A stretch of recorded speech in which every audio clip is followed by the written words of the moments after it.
Hello दोस्तों, जय हिंद दोस्तों। आप लोग कैसे हैं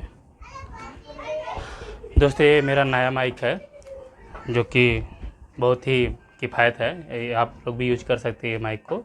दोस्तों, इससे पहले हम आप लोगों को सेल्स ऑर्गेनल्स पढ़ा रहे थे और आज हम सेल्स ऑर्गेनल्स के कुछ और एक्स्ट्रा नाम बताते चल रहे हैं, जिसका नाम है एंडोप्लाज्मिक रेटिकुलम। उसको और क्या क्या नाम से हम जानते हैं, सबसे पहले कहाँ खोजा गया, किसने खोजा, कब खोजा, वो सब की सारी की सारी जानकारी आपको हम देते हैं और आप लोगों को बहुत ही विधिवत तरीके से उसको बताने की कोशिश करेंगे।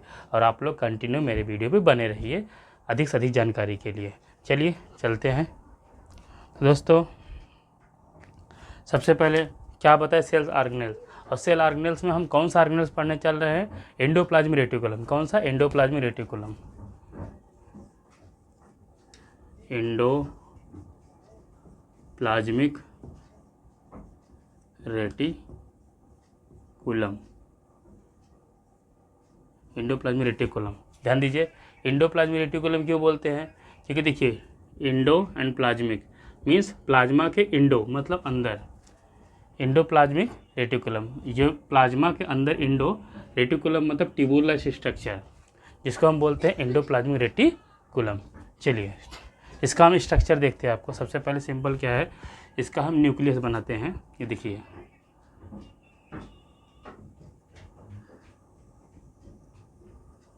ये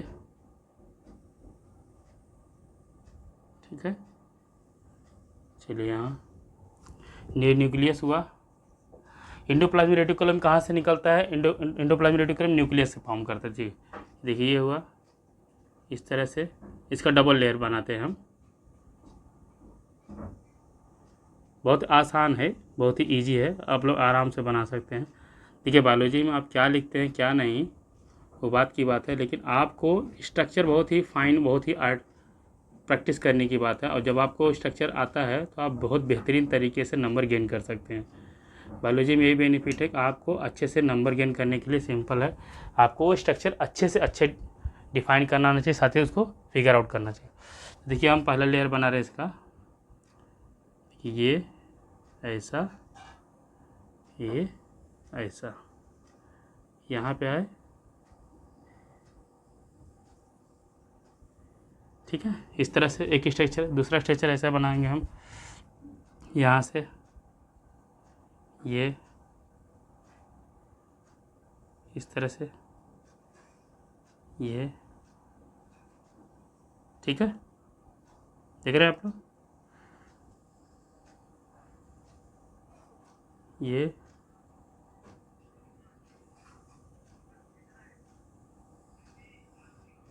देख रहे हैं, इस तरह से स्ट्रक्चर बनाते हैं हम। सॉरी, इसको मिरेज कर देंगे पहले।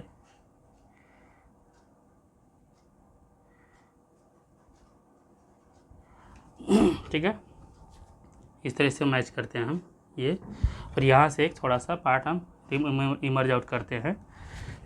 देखिए, ये पोजीशन ऐसा,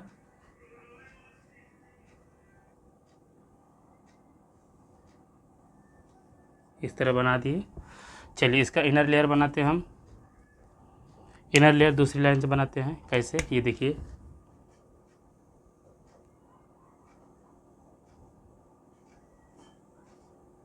ठीक है। आपको इनर लाइन प्रॉपर दिख रही है? बहुत ही सिंपल है, ठीक है। यहाँ बनाते हैं हम इसको। तो जहाँ जाएगा ये, वहीं से उसको हम क्या करेंगे, इसका डबल लाइन बना देते हैं।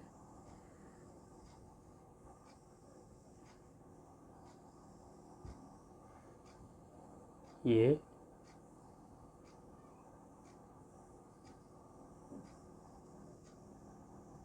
ठीक है, सिंपल। अब देखिए, अब अगर हम दूसरा कलर यूज़ करते हैं तो सिंपल है। देखिए, ये हुआ। और यहाँ से वैसे क्या करेंगे, इस तरह से,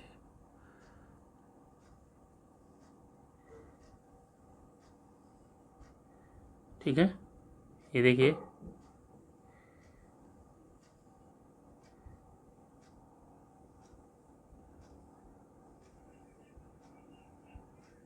छोटे छोटे स्ट्रक्चर बनाते हैं और इसको अलग के इसे हम क्या करेंगे, मर्ज आउट कर देंगे। ठीक है, देखिए ये ऐसा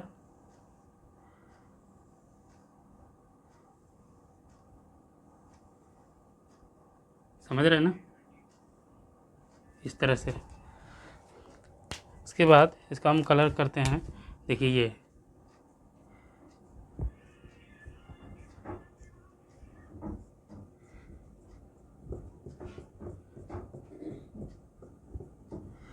और अब हम इसको क्या करेंगे, यहाँ से बॉर्डर पे कनेक्ट करें, ये कर दिए और यहाँ से इसको हम मैच कर दिए। ठीक है, अब देखिए ये कटोरानुमा संरचना दिख रहा है आपको। और उसके बाद हम क्या करेंगे, यहाँ पे पोर बनाते हैं, परपोरस से। देखिए इस तरह से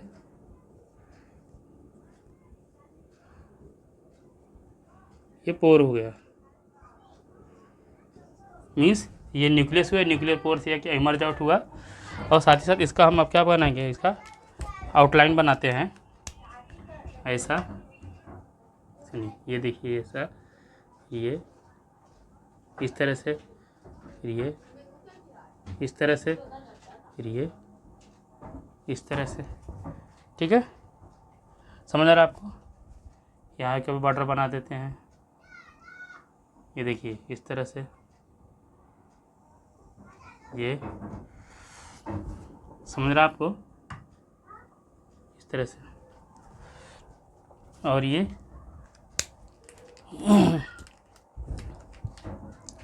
डायग्राम के लिए क्या है, हमको प्रॉपर एक स्ट्रक्चर चाहिए। समझ रहे हैं आप। चलिए अब इसके बाद देखते हैं हम इसमें फाइन स्ट्रक्चर बनाते हैं। इसमें क्या है कि इसके ऊपर क्या करेंगे, हम राइबोसोम दिखाते हैं। क्या दिखाते हैं, राइबोसोम। ठीक है,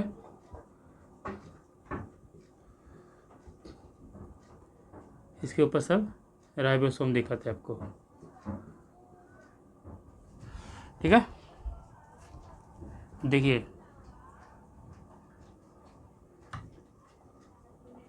यहाँ पे तो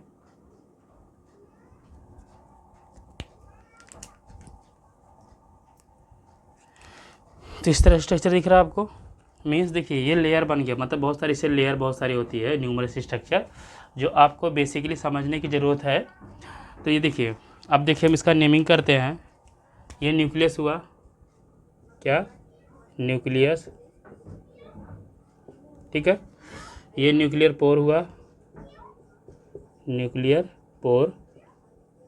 ठीक है, ये एंडोप्लाज्मिक रेटिकुलम है।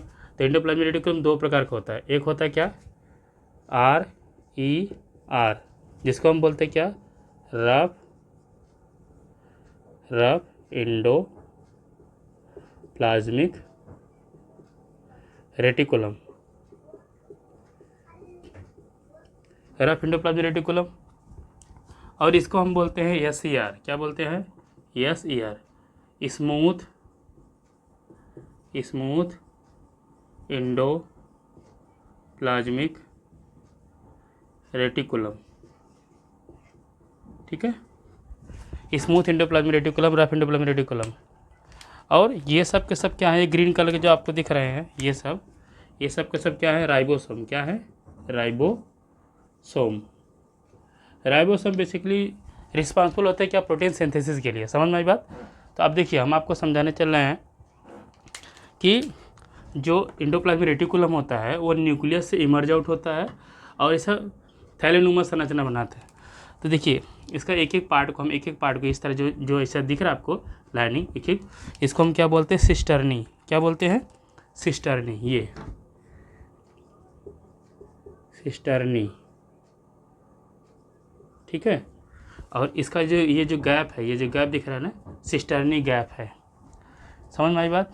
चलिए इसका स्ट्रक्चर आपको दिख गया, बहुत ही सिंपल। इस तरह से आप स्ट्रक्चर फॉर्म कर सकते हैं और इस तरह राइबोसोम आपको दिख जाएगा।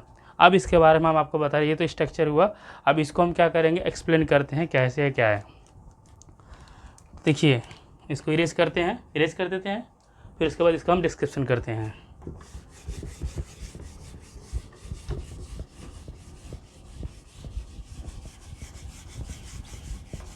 Okay good.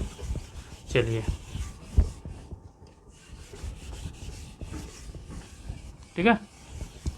चलिए पॉइंट नंबर 1 कि इसका इन्वेंशन मतलब डिस्कवर कौन किया, कब किया। देखिए कहीं कहीं पे 1950 मिलता है और कहीं कहीं पे 1945 मिलता है। ठीक है, दोनों का जिक्र हुआ है। तो अगर आपको ज़्यादा कन्फ्यूजन हो तो आप दोनों लिख सकते हैं, कोई दिक्कत नहीं। ये देखिए ये 2 सन इसमें दिया गया है। कौन कौन खोजे मैं आपको बता रहा हूँ। देखिए एक थे कीथ पोर्टर। ठीक है, शार्ट में इनको हम बोलते हैं पोर्टर। कीथ पोर्टर और अर्नेस्ट फुलम। क्या? Ernest Fullam. Keith Porter, Ernest Fullam और George Palade. Keith Porter, Ernest Fullam, George Palade और क्या है, साथ ही साथ देखिए एक है अल्बर्ट क्लाउडे। क्या? Albert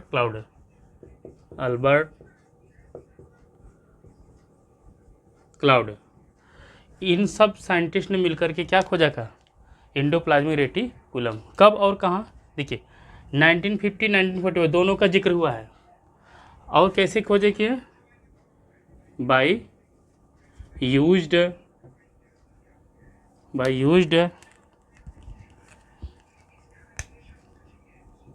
electron microscope. क्या? Electron microscope. देखिए इतने माइन्यूट स्ट्रक्चर होते हैं जिनको हम नॉर्मल माइक्रोस्कोप से नहीं समझ पाएंगे, इसके लिए इसको हम क्या इलेक्ट्रॉन माइक्रोस्कोप से खोजे। अब कहाँ खोजे थे वो भी ध्यान दीजिए आप लोग। वो सर्च किए थे, एक सेल है जिसको हम जनरली बोलते हैं क्या, chicken fibroblast cell. Chicken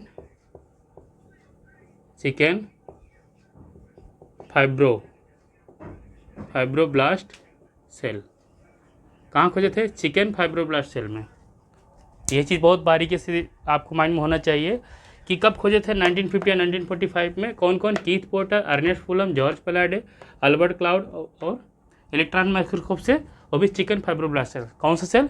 chicken fibroblast cell में ही खोजा गया। ठीक है, इसका नाम कब दिए? नाम कब दिए इसका? 1953। कौन दिया? Keith Porter. ठीक है, कीथ पोर्टर। इन्होंने इसका क्या नाम दिया? Endoplasmic reticulum. क्या नाम दिया? Endoplasmic reticulum. कैसे? On the basis of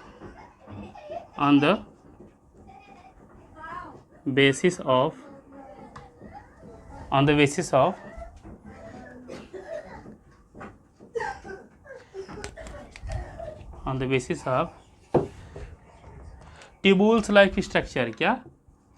tubules like structure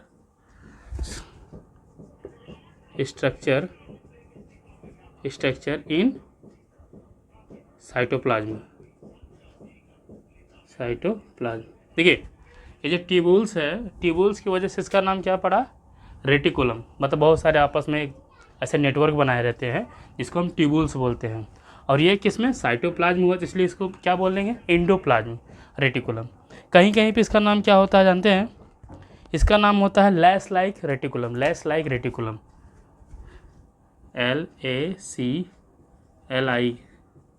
lace like reticulum. ठीक है, लैस लाइक रेटिकुलम। अब इसको लैस लाइक रेटिकुलम क्यों बोलते हैं? देखिए आपको बहुत बारीकी, बहुत पॉइंट टू पॉइंट बता रहे हैं। लैस लाइक रेटिकुलम, आप जूते का लैस आप बांधते हैं तो मैक्सिमम बहुत सारे जूतों का क्या होता है? लैस क्या होता है? चपटा होता है, चपटा नुमा संरचना। मतलब बहुत सारे ऐसा आप हनी को क्या करेंगे, अगर आप बर्तन में गिराते हैं तो इस तरह आता है ना, ऐसा गिरता है। आप भले आराम से गिराएंगे फिर भी वो इस तरह ऐसा एक लेयर बनता चला जाता है। तो लेंस भी वैसे रहता है ऐसा। तो उसका जो अभी हम स्ट्रक्चर दिखाए आपको वो भी ऐसे था स्ट्रक्चर, इसलिए उसको क्या बोलते हैं? Lace like reticulum. और तो और उसको हम और बोलते, देखिए जो इंडोप्लाज्मिक रेटिकुलम टू टाइप से, पहला क्या था, RER, RER, ठीक है। इसको क्या बोलते हैं, रफ इंडोप्लाज्मिक रेटिकुलम ना, रफ इंडोप्लाज्मिक रेटिकुलम। और देखिए इसी को हम क्या बोलते हैं, ग्रैनुलर इंडोप्लाज्मिक रेटिकुलम। क्या, ग्रैनुलर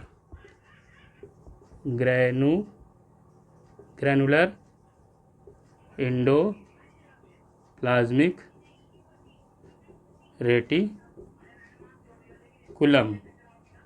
ठीक है। क्या, ग्रैनुलर इंडोप्लाज्मिक रेटिकुलम। ग्रैनुलर क्यों बोलते हैं, क्योंकि जो राइबोसोम है ना वो ग्रैन्यूल जैसा रहता है। तो जिस राइबोसोम पे अगर ग्रैन्यूल बहुत सारे हैं उसको हम बोलेंगे ग्रैनुलर इंडोप्लाज्मिक रेटिकुलम।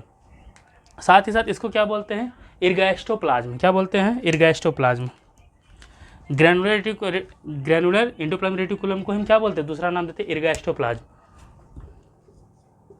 इर्गास्टोप्लाज्मिक रेटिकुलम। क्या,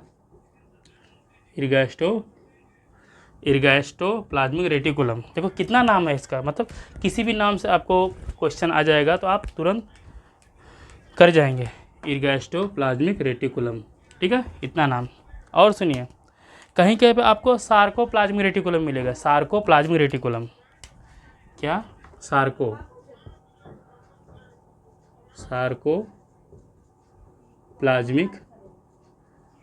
रेटिकुलम। देखिए सार्कोप्लाज्मिक रेटिकुलम कब बोलेंगे, in the case of muscle cells. क्या, जब मसल सेल्स में इंडोप्लाज्मिक रेटिकुलम को हम कंसिडर करेंगे उसको हम क्या बोलेंगे, सार्कोप्लाज्मिक रेटिकुलम। किसमें, मसल सेल्स में, इन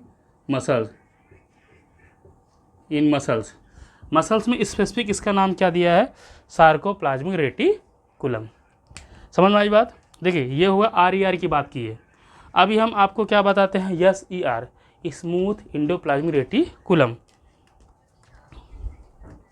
इसको इरेज कर देते हैं, चलिए इरेज कर देते हैं। RER हो गया, अभी SER बताएंगे। समझ में आ रहा है आप लोग को, बहुत ही सिंपल है।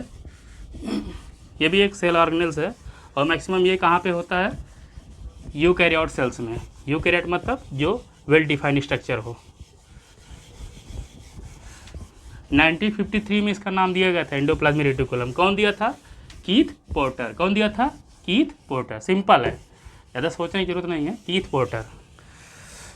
अब देखिए अब क्या पता, RER हो गया था, अभी SER बताते हैं आपको। SER, SER क्यों बोला, क्योंकि smooth endoplasmic reticulum. Smooth endoplasmic reticulum, smooth क्यों बोला है, देखिए ये जो स्ट्रक्चर रहेगा ना, मतलब उस इंडोप्लाज्मिक रेटिकुलम में आप इधर देखिए संरचना बनाए थे नीचे फिंगर नुमा स्ट्रक्चर, उसमें क्या था, राइबोसोम नहीं था, तो वो स्मूथ था, मतलब एकदम चिकना सर्फ एकदम स्मूथ था, जिसकी वजह से इसका नाम स्मूथ इंडोप्लाज्मिक रेटिकुलम। और तो और ए ग्रैनुलर इंडोप्लाज्मिक रेटिकुलम बोले, ए ग्रैनुलर इंडोप्लाज्मिक रेटिकुलम। इसी को ए ग्रैनुलर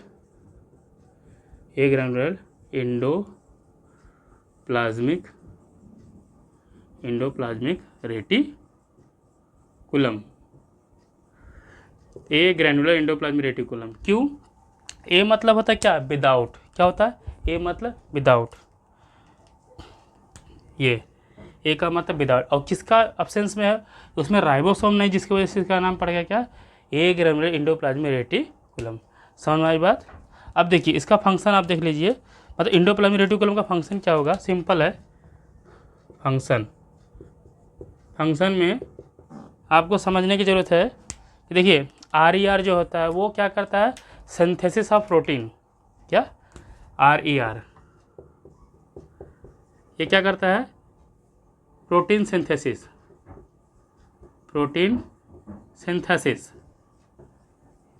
ओके। और SER क्या करता है, ये लिपिड सिंथेसिस, ओके। देखिए RER प्रोटीन सिंथेसिस करेगा, मतलब प्रोटीन का जो भी फॉर्मेशन होता है with the help of RER, rough endoplasmic reticulum. लेकिन अगर वही लिपिड बनाना होगा तो कौन काम करेगा? SER, स्मूथ एंडोप्लाज्मिक रेटिकुलम क्या करेगा? लिपिड का फॉर्मेशन कर। अब देखिए दोनों बना तो लिए, अब क्या होगा? अब बॉडी को एक जगह से दूसरी जगह जाना पड़ेगा ना, ये जो भी प्रोटीन बना, लिपिड बना, ये सब जाएगा तो क्या करेगा? दोनों मिलकर क्या एक काम और क्या करते हैं? ट्रांसपोर्टेशन सिस्टम, मीन्स इसको ट्रांसपोर्ट भी करते हैं one cell to another cell.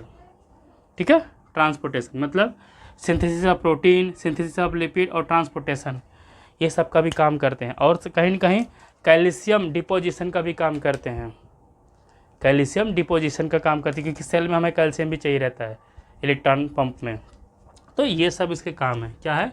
Endoplasmic reticulum. मतलब इसके बाद हम नेक्स्ट दूसरा सेल ऑर्गेनेल्स पढ़ाएंगे, और उससे पहले हम आपको रिवीजन भी कर देते हैं। सबसे पहले हम आपको क्या बताएं कि एंडोप्लाज्मिक रेटिकुलम नाम क्यों पड़ा? क्योंकि ये ट्यूबुल्स लाइक स्ट्रक्चर था, इसकी वजह से रेटिकुलम पड़ा। और एंडोप्लाज्मिक क्यों? क्योंकि ये प्लाज्मा में भी, प्लाज्मा के अंदर पाया जाता है, जिसकी वजह से एंडोप्लाज्मिक रेटिकुलम बोला गया। और इसको लेस लाइक क्यों बोलते हैं रेटिकुलम? क्योंकि वो जूते के लेस के समान रहता है, जिसकी वजह से लेस लाइक रेटिकुलम पड़ा। और साथ ही साथ इसको सार्कोप्लाज्मिक रेटिकुलम कब बोलेंगे? जब वो मसल सेल्स में रहेगा, सार्कोप्लाज्मिक रेटिकुलम। उसके बाद क्या है? RER, रफ एंडोप्लाज्मिक रेटिकुलम, इसको हम बोलते हैं ग्रैनुलर एंडोप्लाज्मिक रेटिकुलम। साथ ही साथ इसको हम बोलते हैं इर्गास्टोप्लाज्मिक रेटिकुलम, या इर्गास्टोप्लाज्म, जो भी बोल सकते हैं आप। ये सब के सब इनके नाम थे। इनका फंक्शन क्या हो गया? प्रोटीन सिंथेसिस, लिपिड सिंथेसिस और ट्रांसपोर्टेशन सिस्टम, ये सब के सब हेल्प करते हैं। समझ में आई बात? फिगर और बेहतरीन बन सकता है, लेकिन क्या है कि देखिए पेपर पर आप बनाते हैं, पेन से बनाते हैं तो अलग इम्पैक्ट पड़ता है, लेकिन आप वाइट बोर्ड पर बनाते हैं तो उसका जो फ्रिक्शन है, जो रफनेस है, वो अलग तरीके से, इसलिए वजह से प्रॉपर डायग्राम नहीं बन पाता। बार बार प्रैक्टिस करने से बेस्ट हो जाएगा। फिर भी जो है अच्छा है। तो आपको समझ में आ गया? ग्रैनुलर एंडोप्लाज्मिक रेटिकुलम अगर आ जाएगा तो समझ जाइएगा क्या? RER। अगर ए ग्रैनुलर एंडोप्लाज्मिक रेटिकुलम है तो समझ जाइए क्या? SER। सार्कोप्लाज्मिक रेटिकुलम कब बोलेंगे? जब वो मसल्स के केस में रहेगा। समझ में आया? चलिए आज आपको इतना ही। इसके बाद हम आपको नेक्स्ट सेल ऑर्गेनेल्स पढ़ाएंगे, और यहाँ पे जो भी मतलब आपको समझ में आया, नहीं समझ में आया, तो आप लोग कमेंट में ज़रूर रिप्लाई करिएगा। और आपको कौन सा सेल ऑर्गेनेल्स अब पढ़ना है, सेल्स ऑर्गेनेल्स, और कैसे किस तरीके से पढ़ना है, क्या क्या उसमें होना चाहिए, वो सब हमें आप सजेस्ट कर सकते हैं कमेंट के थ्रू। और इतने देर तक आप लोग हमारी वीडियो में बने रहें, और बहुत बहुत धन्यवाद। चलिए आपको मिलते हैं फिर नेक्स्ट क्लास में, नेक्स्ट लेक्चर में, एक नए जोश और उम्मीद के साथ। चलिए बाय बाय, जय हिंद।